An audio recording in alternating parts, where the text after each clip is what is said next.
ফেরেশতা বলেছিল, আল্লাহ এদেরকে নেতা বলবেন না, খলিফা বলবেন না। এরা নেতৃত্ব পেলে খুনাখুনি করবে, হানাহানি করবে, রক্তপাত করবে, অরাজক পরিস্থিতি সৃষ্টি করবে, এরা ফাসাদ সৃষ্টি করবে। এতগুলো বদনাম করেছে ফেরেশতা আমাদের বিরুদ্ধে, কিন্তু পৃথিবীর মাঝে কোন শুকর খুনি না, শুকর খুনি না, শুকর খুন করে না। আমি আপনি মানুষ 2 ইঞ্চি জমিনের জন্য নিজের আপন ভাইয়ের গলায় ছুরি চালায় দিই, মানুষ করে, মানুষ করে। তো ফেরেশতা বলল, আল্লাহ মানুষের বলেন না নেতা, এরা নেতা হলে মারামারি করবে, হানাহানি করবে, রক্তপাত করবে। তো বদনাম এতগুলো কই, এরপরে ফেরেশতা কয় কি কয়, পারলে একটু আমাদের দিকে দেখেন না, একটু দেখেন না আমাদের দিকে। ওয়া নাহনু নুসাব্বিহু বিহামদিকা ওয়া নুকদ্দিসু লাক। আল্লাহ আমরা আপনার তাসবিহ পড়ি তো, আল্লাহ আমরা আপনার জিকির করি তো, আল্লাহ আমরা আপনার আনুগত্য করি তো, আল্লাহ আমরা আপনার জন্য, আমরা এমন সৃষ্টি লা ইয়াসুনাল্লাহ মা আমারহুম ওয়া ইয়াফআলুনা মা ইউমারুন। আল্লাহ আমরা এমন এক জাতি, আপনার কোন একটা আদেশের লঙ্ঘন করি না, যেই কাজ যেইভাবে যতটুকু করতে বলেছেন হুবহু তা সেই কাজ সেইভাবে করি, কোন আদেশের লঙ্ঘন করি না, প্রত্যেকটা আদেশ যথার্থভাবে আমল করি। আল্লাহ আমরা তাসবিহ পড়ি, আমরা জিকির করি, আমরা আমল করি, আমরা ফাসাদ সৃষ্টি করি না, বিশৃঙ্খলা করি না, মারামারি করি না, হানাহানি করি না, রক্তপাত করি না, ত্রাসের রাজত্ব কায়েম করি না, অরাজক পরিস্থিতি বানাই না, ক্ষমতার দ্বন্দ্বে নিজের প্রতিবেশীর বাড়ি ঘর জ্বালিয়ে দেই না। বলেন তো খুলনার মানুষ, ফেরেশতা আমাগরে কইছে ক্ষমতা পাইলে মারামারি, হানাহানি, রক্তপাত, খুনাখুনি করুম, আর ফেরেশতা নিজে আমল করে, তাসবিহ পড়ে, ফেরেশতা কি মিথ্যা কথা বলছে? বুঝা কই, বুঝা কই, ফেরেশতা মিথ্যা কথা বলছে? হ্যাঁ, ফেরেশতা মিথ্যা বলছে না? 100% সত্য, শতভাগ সত্য। ফেরেশতা যেই যুক্তি দিয়েছে আমাদেরকে না বানানোর পক্ষে, আমাদেরকে না বানানোর জন্য ভেটু দিয়ে ফেরেশতা যেই যুক্তি দিয়েছে, যুক্তি তো 100% সঠিক ছিল, শতভাগ সঠিক ছিল। কিন্তু বলেন তো খুলনার মানুষ, আমার আপনার মালিক আল্লাহ ফেরেশতার পক্ষ নিয়েছিলেন না আমাদের পক্ষ নিয়েছেন? বলেন বলেন বলেন, ফেরেশতা কার পক্ষ, আল্লাহ কার পক্ষ নিয়েছেন? ফেরেশতার পক্ষ নিয়েছিলেন? ফেরেশতার পক্ষ না নিয়ে আল্লাহ আমাদের পক্ষ নিয়ে কি জবাব দিয়েছেন? ক্বালা ইন্নী আ'লামু, আল্লাহ বলেন ক্বালা ইন্নী আ'লামু মা লা তা'লামুন। আমি কি আবেগে এর তরজমা করি, আমি বলতে চাই আল্লাহ যেন বলেন, আল্লাহ যেন বললেন ফেরেশতা তুমি কি বলছো? আমার বান্দা খালি মারামারি করবে, এরা শুধু রক্তপাত করবে, এরা শুধু হানাহানি করবে, আর তুমি কি করো? তুমি তাসবিহ পড়ো, তুমি জিকির করো, তুমি আমল করো। আচ্ছা ফেরেশতা, তুমি যে জিকির করো, তুমি যে আমল করো, তুমি যে ইতাআত করো, তুমি যে আনুগত্য করো, এতে তোমার কামাল কি হলো, আলাদা খুসুসিয়ত কি হলো?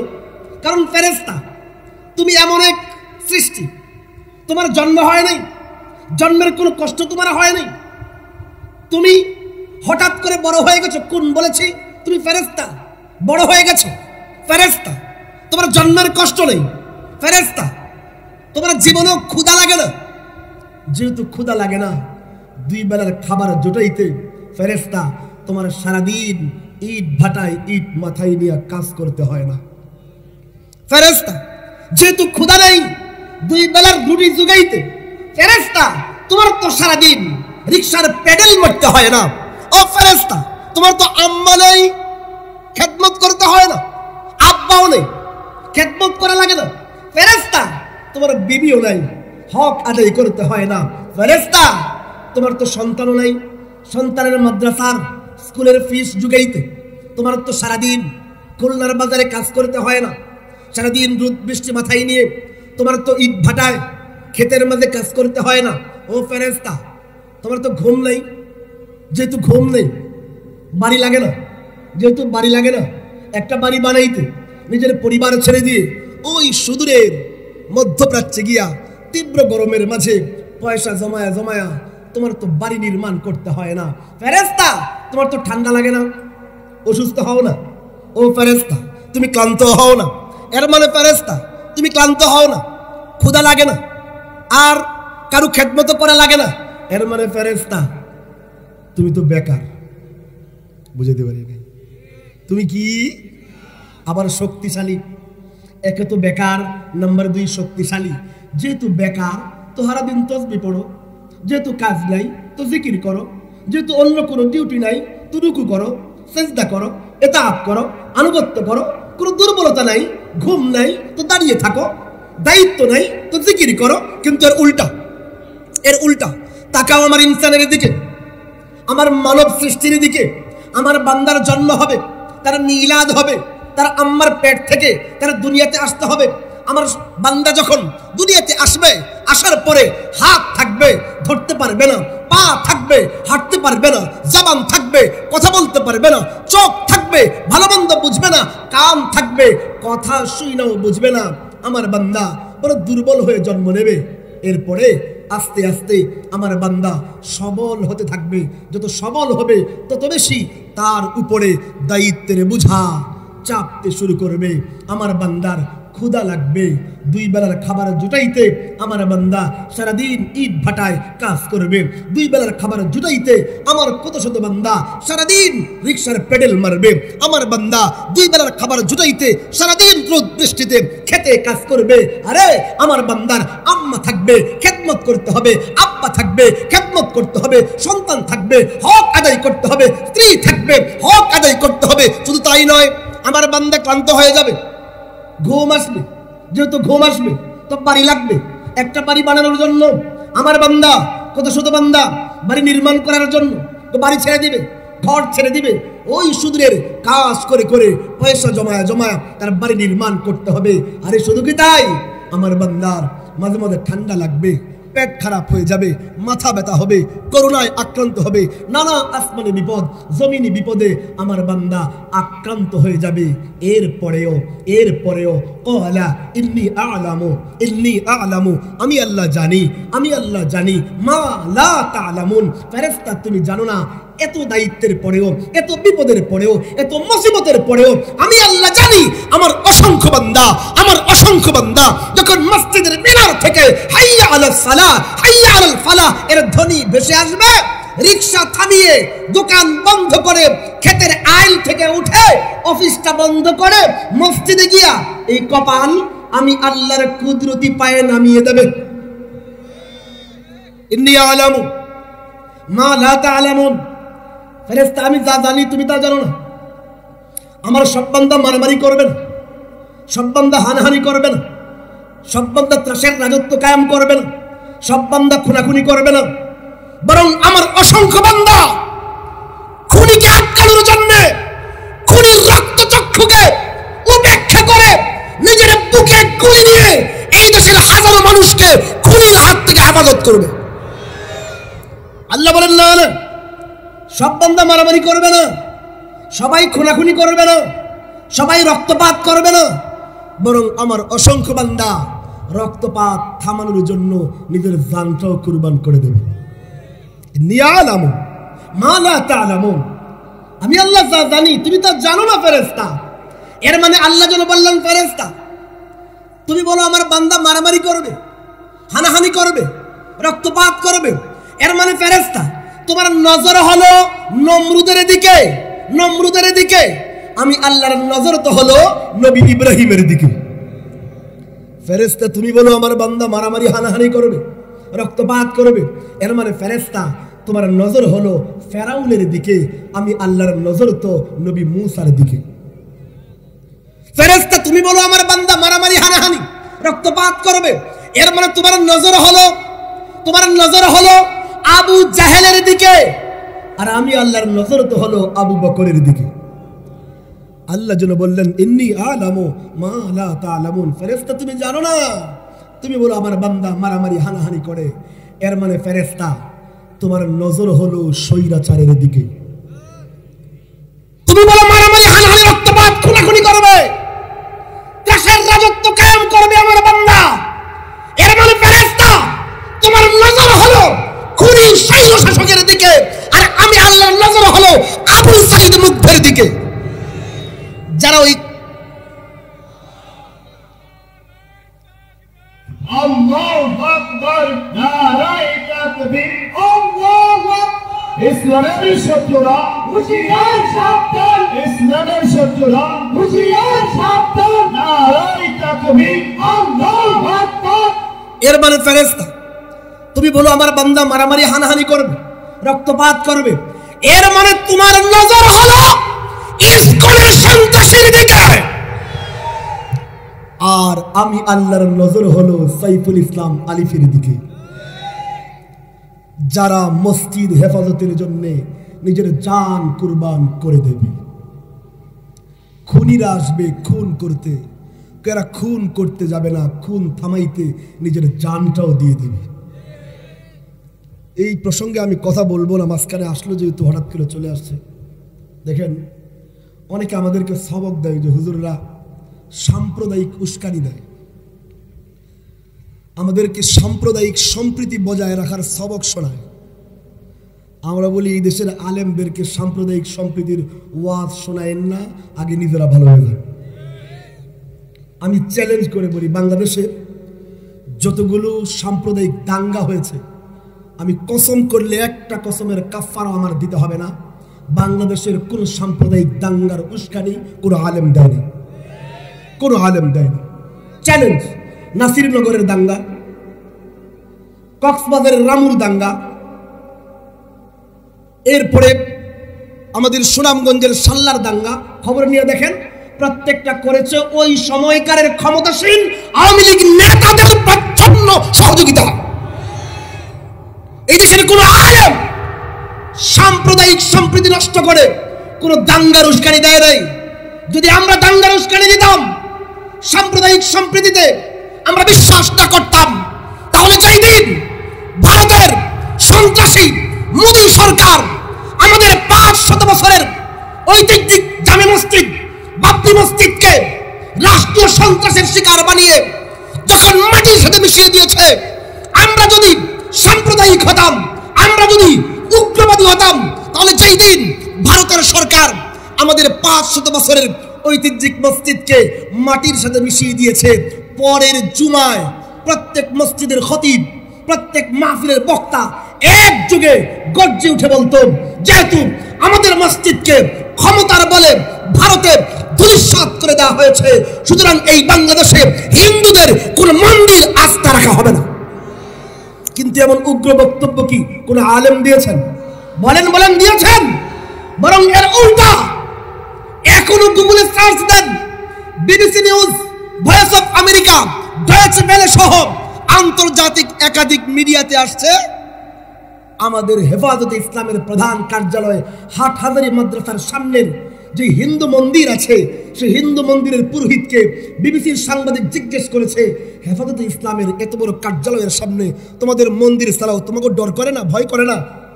হিন্দু পুরোহিত বলেছে, যখনই আমাদের উপরে আক্রমণের কোনো আশঙ্কা হয়, এই মাদ্রাসার ছাত্ররা, হেফাজতে ইসলামের কর্মীরা মানব ঢাল হয়ে আমাদের মন্দির হেফাজত করে। তা আমাদের শেখাও সাম্প্রদায়িক সম্প্রীতি। আমরা উগ্র হলে, আমরা সাম্প্রদায়িক হলে, এদিন আমার ভাই তাবরে আজকে ভারতের খুনি সরকারের বিজেপি নেতারা 3 দিন ধরে বেঁধে রেখে বাঁশ দিয়ে খুঁজি হত্যা করেছে। আমরা সাম্প্রদায়িক হলে, গত পরশুদিন আমার ভাই সাইফুল ইসলাম আলিফকে যে হিন্দুত্ববাদী বর্বর সংগঠন ইসকনের নেতারা জবাই করে হত্যা করেছে, আমরা সাম্প্রদায়িক হলে ওই দিন রাতেই আলেমদের গর্জনে বাংলাদেশে একটা হিন্দু আস্থা থাকতো না। কিন্তু আমরা কেমন উগ্র বক্তব্য দিয়েছি? বলেন বলেন, আমরা তা করি নাই, করি নাই। আমাদেরকে সাম্প্রদায়িক সম্প্রীতির সবক দিতে আইসেন না, আগে ইসকন সন্ত্রাসীদেরকে থামান, এদেরকে আগে থামান। যদি এদের বিষ বৃক্ষ এখন উপড়ে ফেলে না যায়, তারা যে দাঙ্গার ষড়যন্ত্র করতেছে, এর ফল ভালো হবে না। আমরা পরিষ্কার বলি, এটা মোদির গুজরাট নয়, এটা 313 দেবতার ভারত নয়। 313 আউলিয়ার বাংলাদেশ এটা। যারা মনে করতেছেন ভারতের মতো এই দেশে রাম রাজ্য প্রতিষ্ঠা করবেন, আপনাদের এই স্বপ্ন এই দেশের তৌহিদি জনতা বাস্তবায়ন হতে দেবে না। আপনারা কি মনে করেছেন এটা কি কসাই মুদির ভারত পেয়েছেন? কসাই মুদির ভারত এটা না, না, এটা শাহজালালের বাংলাদেশ, মুফতি আমিনের বাংলাদেশ, এই বাংলাদেশ হাফিজ হুজুরের বাংলাদেশ। এখানে আইসা তোমাদের ওই ইসকনগিরি ফলাইতে যাবে না। আমরা সরকারকে পরিষ্কার ভাষায় বলি, গ্রেফতার করতেছেন ভালো কথা, দৃষ্টান্তমূলক শাস্তি নিশ্চিত দ্রুত করতে হবে। এবং যারা ইসকনের পক্ষে কথা বলতেছে, ইনিয়ে বিনিয়ে যেই সকল রাজনৈতিক দল ক্ষমতায় আসার আগেই ইসকনের পক্ষে কথা বলতেছেন, এই দেশের তৌহিদি জনতা আপনাদেরকে চিহ্নিত করে রাখবে, চিহ্নিত করে রাখবে। আমাদের বাংলাদেশ সাম্প্রদায়িক সম্প্রীতির দেশ। আমরা কখনোই উগ্রবাদী নই। আমরা উগ্রবাদী হলে যেই দিন আমার ভাইকে, আমার বোনকে নিজের মাতৃভূমি আরকান থেকে, বাড়িঘর থেকে উচ্ছেদ করে এই দেশে পুশকিন করা হয়েছে, সেই বদ্ধ আরকানের বদ্ধরা এই কাজ করেছে। আমরা উগ্রবাদী হলে বাংলাদেশের একটা বৌদ্ধের নেংটিও খুঁজে পাওয়া যাইত না, খুঁজে পাওয়া যাইত। কিন্তু আমাদেরকে সবক দেওয়ার কোনো দরকার নেই। আমরা সাম্প্রদায়িক সম্প্রীতিতে বিশ্বাস করি। আমাদের কোরআন আমাদেরকে বিধর্মীদের উপরে অহেতুক আক্রমণের অনুমতি দেয় না। আমাদের নবী নিরীহ বিধর্মীর বাড়ি ঘরে হামলা করবো তো দূরে থাক, তাকে হত্যা করবো তো দূরে থাক, তার গায়ে সিমটি কাটার অনুমতিও দেয় না। অনুমতি দেয়? অপরাধ করেছে এক হিন্দু, এর বদলে আমরা আরেক হিন্দুর বাড়ি ঘরে জ্বালিয়ে দিলাম, পুড়িয়ে দিলাম, তাকে হত্যা করলাম, এই অনুমতি ইসলাম আমাদেরকে দেয়? নবীজি পরিষ্কার শব্দ বলেছেন, ইত্তাকু দাওয়াতাল মাজলুম ওয়া ইন কানা কাফিরান। আবু দাউদের রিওয়ায়াত, আল্লাহর নবী বলেন তোমরা মাজলুমের বদদুয়াকে ভয় পাও যদিও সে কাফের হয়। ফাইন্না লাইসা দুনহা হিজাবুন, কারণ ওই মাজলুমের দোয়া আর আল্লাহর মাঝখানে কোনো দেওয়াল নেই। এর মানে ডাইরেক্ট সেই দোয়া কবুল হয়ে যায়, যদিও সে বিধর্মী হয়, যদিও সে হিন্দু হয়, যদিও সে খ্রিস্টান হয়, যদিও সে অন্য ধর্মাবলম্বী হয়। কিন্তু জুলুম করা যাবে? বলেন বলেন বলেন, কোন আলেম কি কথা বলছে? আজকের প্রত্যেক জুমায় খতিবরা বয়ান করেছেন, কিন্তু কোন খতিবকে বলছেন যে হিন্দুদের মন্দির ভাঙো? বলছেন? বলে নাই। তো আমাদের সবক দিয়ে লাগছে, সবক ওই সন্ত্রাসীদেরকে দেন। ঠিক আছে না? ঠিক আছে না? তো বলতেছিলাম, আল্লাহ যেন ফেরেশতাদেরকে ধমক দিয়ে বললেন, ফেরেশতা তুমি কি বলো? আমার বান্দা খালি মারামারি করবে, এরা রক্তপাত করবে, এরা হানাহানি করবে?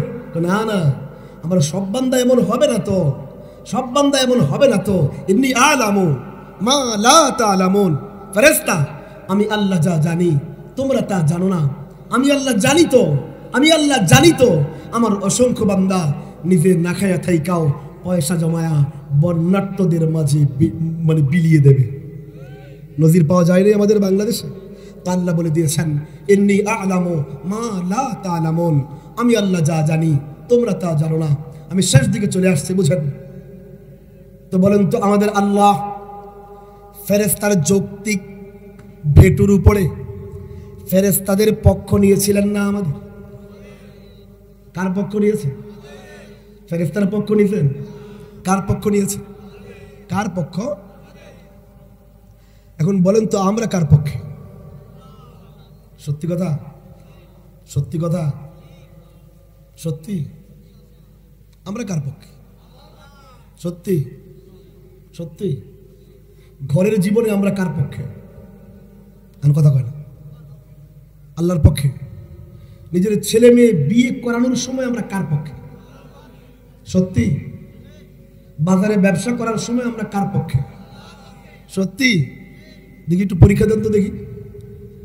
আমরা যখন ছেলে মেয়ে বিয়ে দেই, 3 দিন আগে গায়ে হলুদের অনুষ্ঠান করি।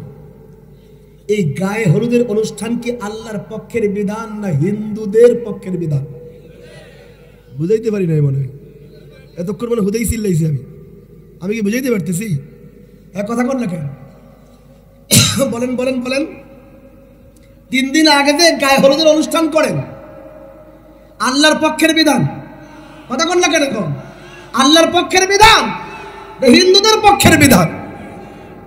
আচ্ছা, আমাদের ছেলে মেয়ের বিয়েতে 2 দিন 3 দিন ধরে সারা রাত ধরে ড্রামের তালে বাজনা চলে, মানুষের ঘুম হারাম, পড়ালেখা বাদ, তাহাজ্জুদ পড়তে পারে না। বলেন তো এই তরিকাটা আল্লাহর পক্ষের বিধান না শয়তানের পক্ষে? কোন কোন কোন কোন? খুব বড় করে বলছেন যে আমরা আল্লাহর পক্ষে। কোন জায়গায় আল্লাহর পক্ষে? কোন জায়গায় আল্লাহর পক্ষে?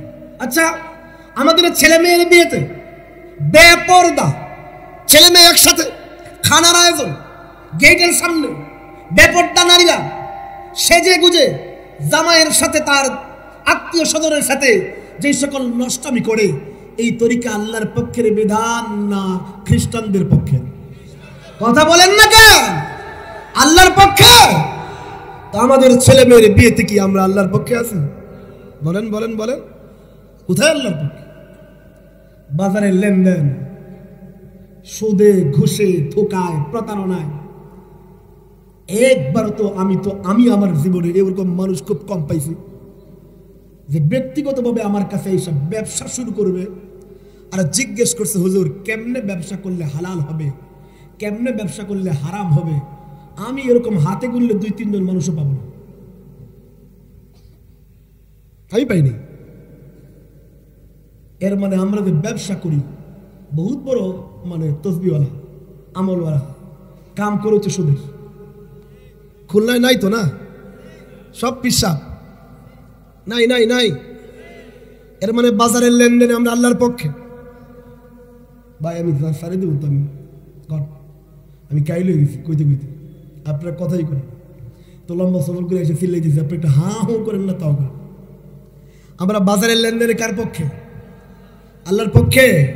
হ্যাঁ না ইহুদিদের পক্ষে? বলেন বলেন বলেন। এই মাতম আমি কার সামনে করব? এই মূর্তি আমি কার সামনে করব? আমার দেশের নবী মুহাম্মদের উম্মত, ভারতের হিন্দি সিরিয়ালের নায়িকার জামা না কিনে দেওয়ার কারণে এই দেশের মুসলমানের সন্তান আত্মহত্যা করেছে। করে নাই? করে নাই? এর মানে কি?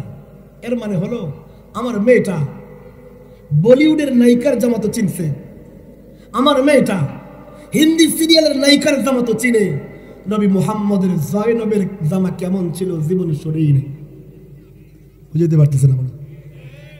আমার মেয়েটা সিনেমার নায়িকার জামা কেমন, কাটিং কেমন সব জানে, কিন্তু আমার মেয়েটা নবী মুহাম্মদের জান্নাতি নারীদের সর্দার ফাতেমাতুজ জাহরার জামা কেমন ছিল জীবনে শুনেই নেই। এর মানে আমার ঘরের আলনায় হলিউডের নায়িকা ঝলমল করে জামা হয়ে, বলিউডের নায়িকা চকমক করে জামা হয়ে, আমার ঘরের আলনাই তো আল্লাহর পক্ষে নেই। মানে এখনো বুঝাইতে পারিনি, আমার ঘরের আলনাই তো আল্লাহর পক্ষে নেই। ঘরের আল্লাহ তো হিন্দু বৌদ্ধ খ্রিস্টানে ভরা। তাকান তো নিজের ঘরের দিকে, আমরা কোন জায়গায় আল্লাহর পক্ষে, কোন জায়গায় আল্লাহর পক্ষে? কে বলে আমরা আল্লাহর পক্ষে? ফেরেশতা তো আগেই কইছিলেন জালেম হবে, নিমুখ হারাম হবে। এরা আল্লাহ আমাদের পক্ষ নিয়েছিলেন। আমরা কোন কাজে আল্লাহর পক্ষে আছি? ঘরের জীবনে আল্লাহর পক্ষে নেই, চেহারার পোশাকে আল্লাহর পক্ষে নেই, ছেলে মেয়ের বিয়েতে এমন বাবা আমি অনেক দেখেছি যারা এমন বুক টান করে বলে, হুজুর মেয়ের বিয়া এমন সুন্দর করে দিছি, হুজুর সবাই খুশি। কে কে খুশি? কারে গেট দেখা জামাই খুশি, খানা দেখা আত্মীয় স্বজন খুশি, ডেকোরেশন দেখা সমস্ত স্বজনরা খুশি। আচ্ছা সবাই খুশি, হাজারো মানুষ আসছে সবাই খুশি। আমারই হয়তো কপাল পোড়া, এমন একটা বাবা পাই নাই যে বাবা এমন ভাবে বলতে পারে, হুজুর আমার ছেলের মেয়ের বিয়ে এমন ভাবে দিছি যে আমার মালিক আল্লাহ খুশি হবে। বুঝাইতে পারি নাই, বুঝাইতে পারি। আমরা হিন্দু বৌদ্ধ খ্রিস্টানদের খুশি করতে কত চেষ্টা করি, আর এই দেশের লাখো যুবকের চেহারা, লাখো যুবকের গায়ের গেঞ্জি, বিশ্বকাপ ফুটবল আসলে আমি বলতে পারি এ মেসির ভক্ত, এ নেইমারের ভক্ত, এ রোনাল্ডোর ভক্ত। হাই নবী মুহাম্মদুর উম্মত, হাই নবী মুহাম্মদুর উম্মত। লাখো যুবকের গায়ের গেঞ্জি দেখলে মানুষ বলতে পারে অমুক ফাসেক খেলোয়াড়ের ভক্ত, কিন্তু এই দেশের কোটি যুবকের সারা জিন্দেগি দেখলে কেউ বলবে না সে আল্লাহ এবং নবীর ভক্ত। এর মানে আমরা কোথায় আল্লাহর পক্ষে? কিন্তু কোথাও তো আল্লাহর পক্ষে নেই। ঘরেও আল্লাহর পক্ষে না, পোশাকেও আল্লাহর পক্ষে না, বাজারের লেনদেনও আল্লাহর পক্ষে না। বলেন তো আমরা কি রাষ্ট্রে আল্লাহর পক্ষে? কথা কন, কথা কন। রাষ্ট্রের আইনে আমরা আল্লাহর পক্ষে? বলেন না কেন? রাষ্ট্রীয় আইনে আল্লাহর পক্ষে? কার পক্ষে? তাগুতের পক্ষে, শয়তানের পক্ষে। এই যে আমাদের যুবকরা, তৌহিদি জনতা, ছাত্র জনতা মার খাইল, রক্ত ঝরাইল এক নতুন বিপ্লবের আশায়, নতুন সূর্যোদয়ের আশায়। এই সূর্যোদয় ততদিন হবে না যতদিন না এই দেশে কোরআনী আইন বাস্তবায়ন হয়। যতই চিল্লান, কান্দেন, হাউকাউ করেন, মরতে পারবেন। এই দেশের গঙ্গা, যমুনা, পদ্মা রক্ত নদীতে ভেসে যেতে পারে, আল্লাহর কসম প্রকৃত শান্তি আসতেই পারে না। আল্লাহর কসম প্রকৃত সুখ আসতেই পারে না। আল্লাহর কসম মানবতার মুক্তি হতেই পারে না যতদিন না এই দেশের সংবিধান কোরআন অনুযায়ী সংবিধান রচনা করা হয়। কিচ্ছু হইব না, কিচ্ছু।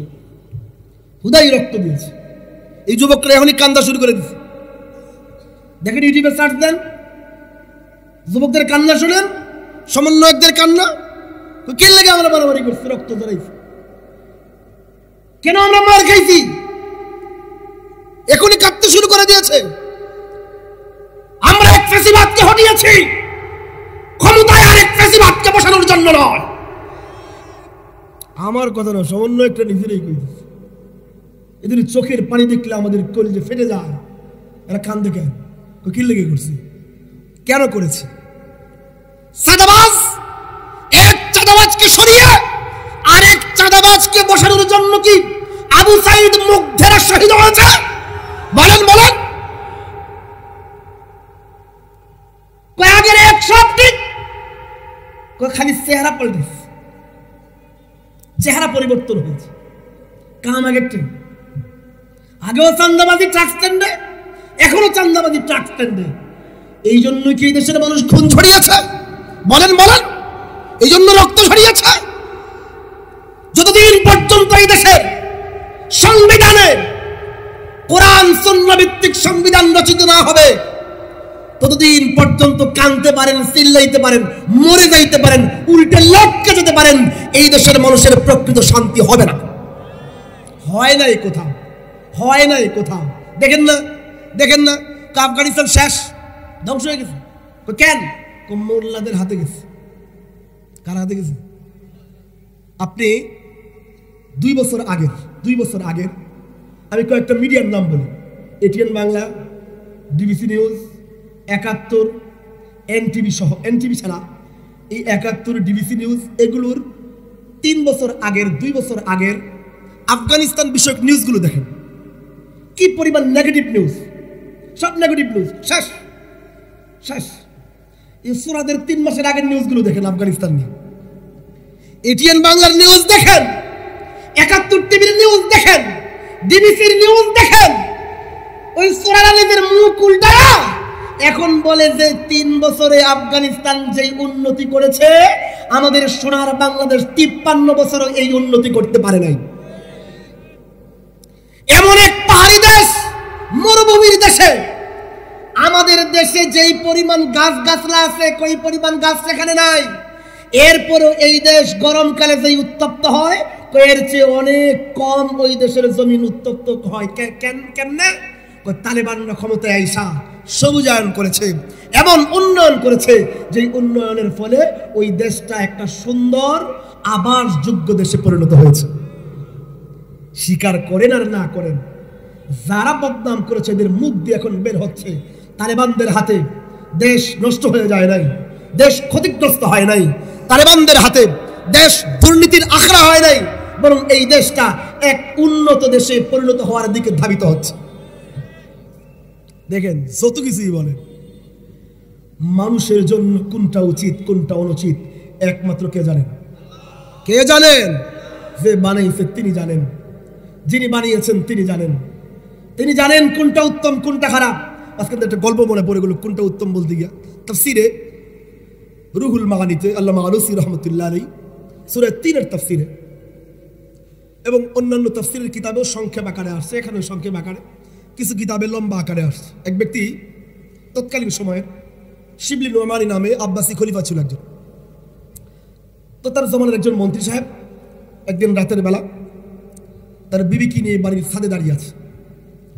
তো বাড়ির ছাদে দাঁড়িয়ে হঠাৎ করে বিবিকে, বিবি বুঝছেন নি? হ্যাঁ, আচ্ছা, ওয়াইফ। হ্যাঁ, এবার মনে হয় বুঝছেন না? আচ্ছা, ওয়াইফ বুঝলি হবে, বাংলা কইছি এতক্ষণে। আচ্ছা, তো ওয়াইফ কিনে দাঁড়িয়ে আছে। দাঁড়িয়ে থাইগা আকাশে দেখে খুব সুন্দর চাঁদ উঠছে। তো ওয়াইফের দিকে তাকায় খুব মোহাব্বতে ভালোবাসায় বলতেছে, ওয়াইফ, তোমার চেহারা এমন সুন্দর, আকাশের পূর্ণিমা চাঁদের চেয়ে তোমার চেহারা আরো বেশি সুন্দর। কিপটা হল, সুবহানাল্লাহ কয় না? তাই শুনে খুশি হওয়ার কথা। স্বামী প্রশংসা করছে। তো আগেও কিছু এমন মহিলা ছিল, এখনো আছে। স্বামী যদি বলে যে আজকে তোমার খুব ভালো লাগতেছে, তো সন্দেহ করে, কত পাম মারো কেন, বিয়ে কি আরেকটা করার ধান্দা আছে? এরকম কিছু তেরা মহিলা আছে, সব না, সবাই বলেন না আজকে বাড়ির যাওয়া বন্ধু হয়েছে, সব না, কিছু মহিলা স্বামী প্রশংসা করলে এটা পছন্দ হয়। পাশের বাড়ির দেওয়ার যদি কয়ে তোমার আজকে খুব ভালো লাগতেছে, তো ফুল্লা ঢোল হয়ে যায়। এটা হারাম প্রশংসা, ওটা ভালো লাগে। স্বামী প্রশংসা করলে ভালো, ওটা ভালো লাগে না। তো ওই মন্ত্রী সাহেবের বউ ছিল এরকম তেরা। স্বামী যখন বললো তোমার চেহারা খুব সুন্দর, পূর্ণিমা চাঁদের চেয়ে বেশি সুন্দর, তো বউ খেপে গেছে। খেপা, আমি আমার ভাষায় বলতেছি, এটা বলে নাই, আমি বুঝানোর জন্য বলতেছি। বউ যেন কয়, আমার পাম্পার পাইছো না, পাম মারো। পাম মারার জায়গা পাও না? আকাশের চাঁদের চেয়ে আমি বেশি সুন্দর না? চাঁদ থেকে আলো বের হয়, আমার চেহারা থেকে আলো বের হয়। মানুষের চেহারা থেকে আলো বের হয়, চাঁদ ঝলমল করে, মানুষের চেহারা ঝলমল করে। তো মহিলা খেপে কে আমার পাম মারো না, যে আমার চেহারা চাঁদের চেয়ে বেশি সুন্দর। দিস ইজ হারি।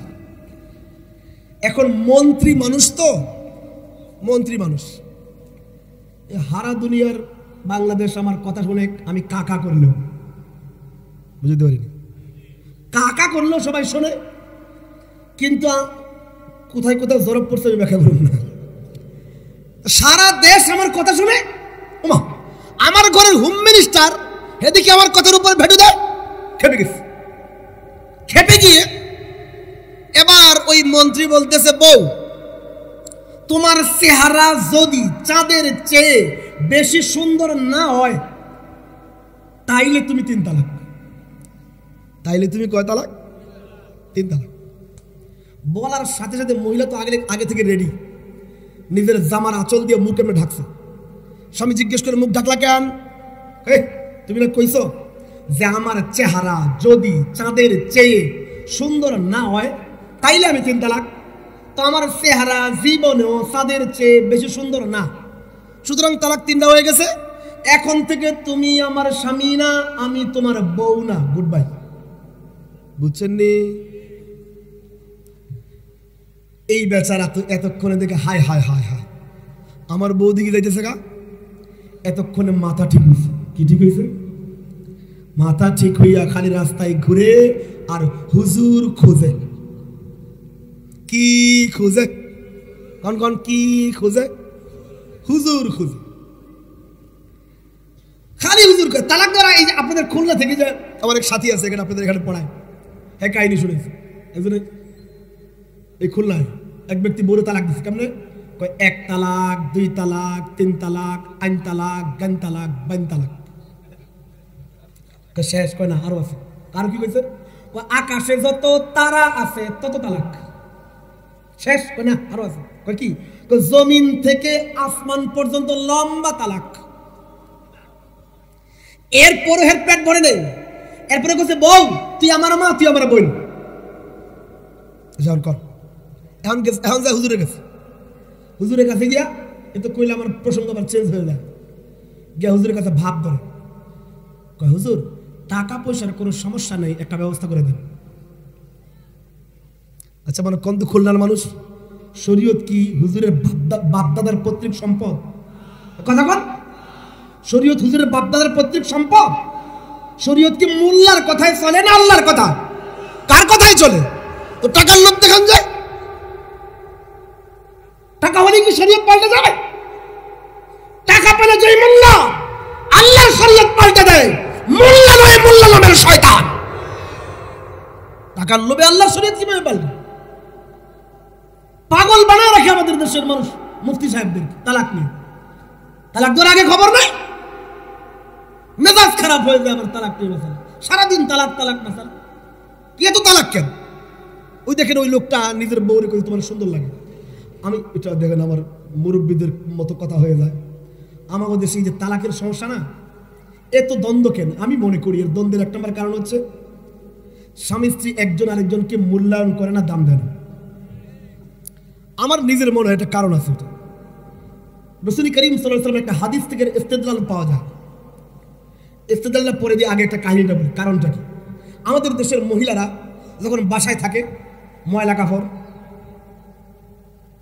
সবচেয়ে বাজে যেই জামা এটা পরা, কিন্তু বাইরে যাওয়ার সময় সবচেয়ে ভালো কাপড়, ঠিক না? ঠিক না? আইবুড়ি, লিপস্টিক, আইলাইনার, দুনিয়ার যা সব লাগায়।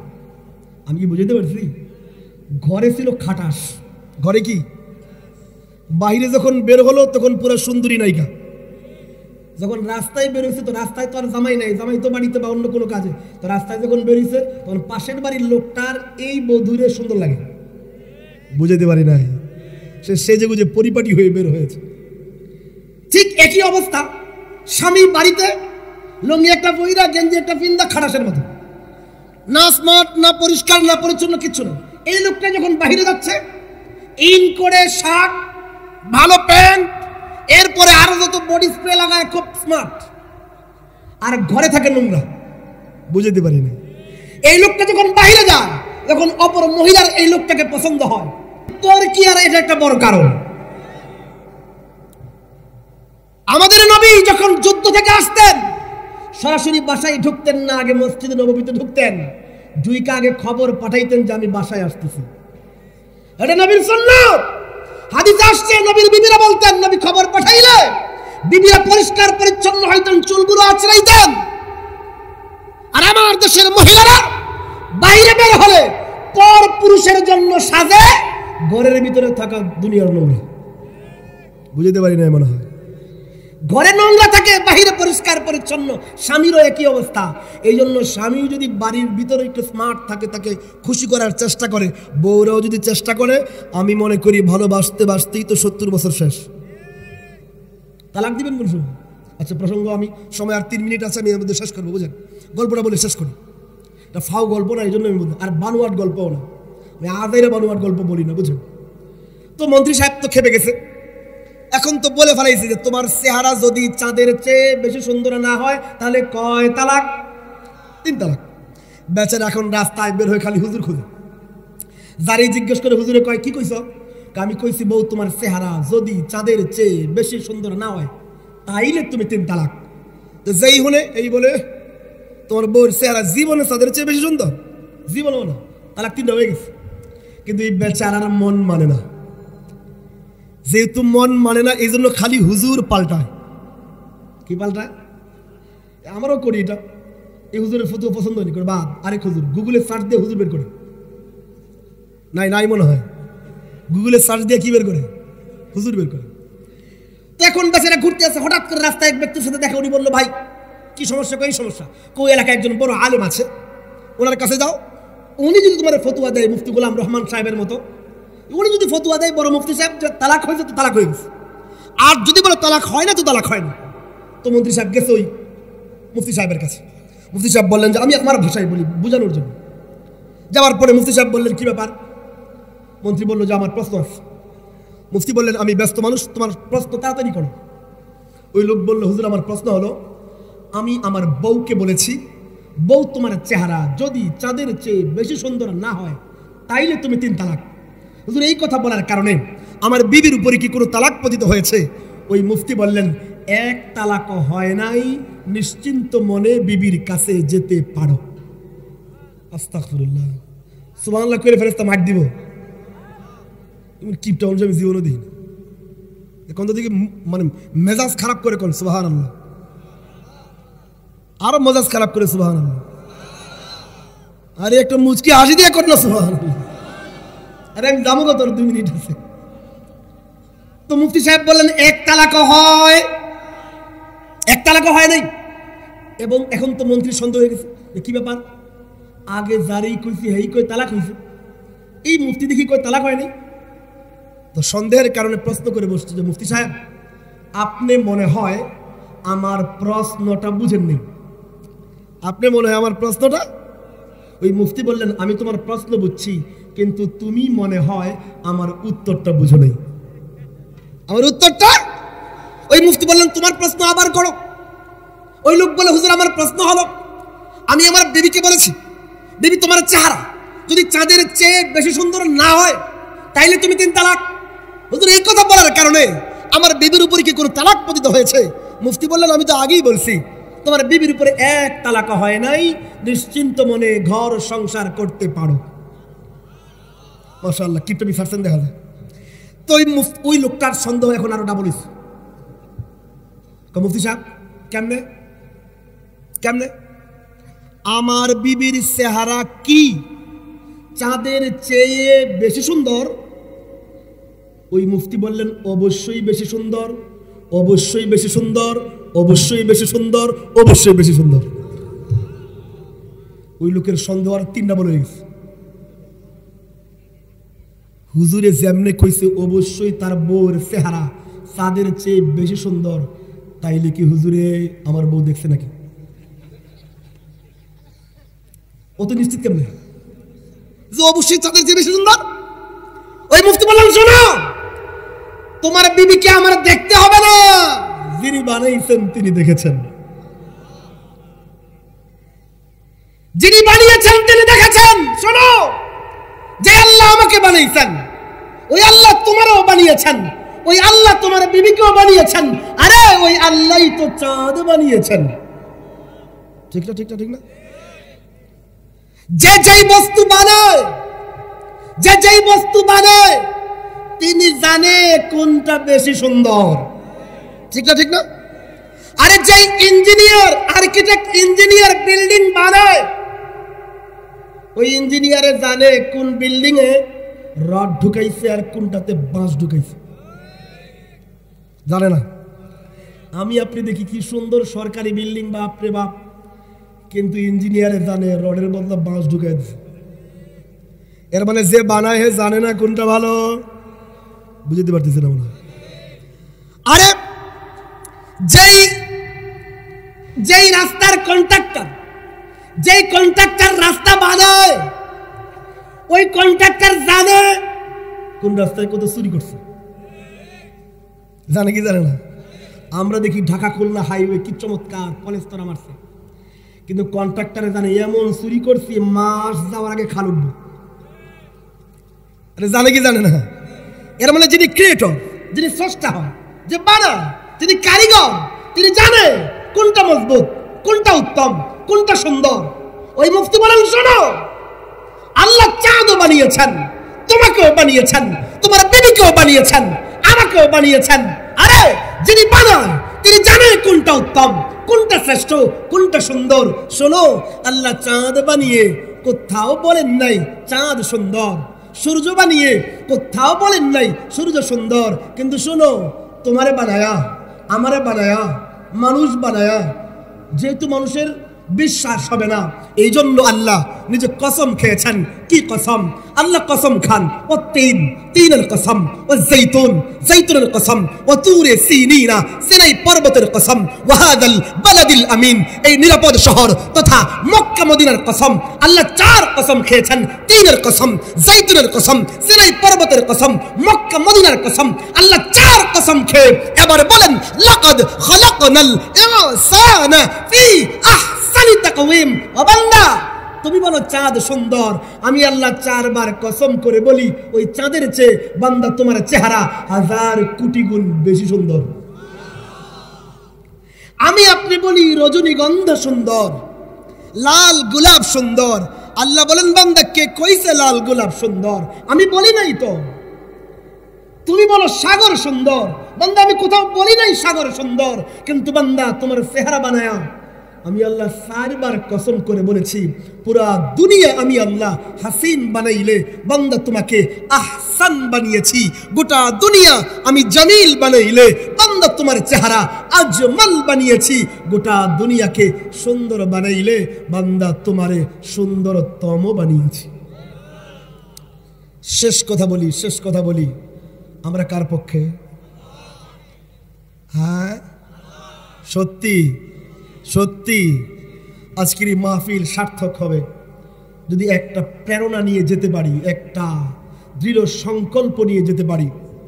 যে মালিক আল্লাহ আমাদের পক্ষ নিয়েছেন সেই মালিকের পক্ষে ঘরের জীবন থেকে রাষ্ট্রীয় জীবন সর্বত্র আমরা ওই আল্লাহর পক্ষে থাকবো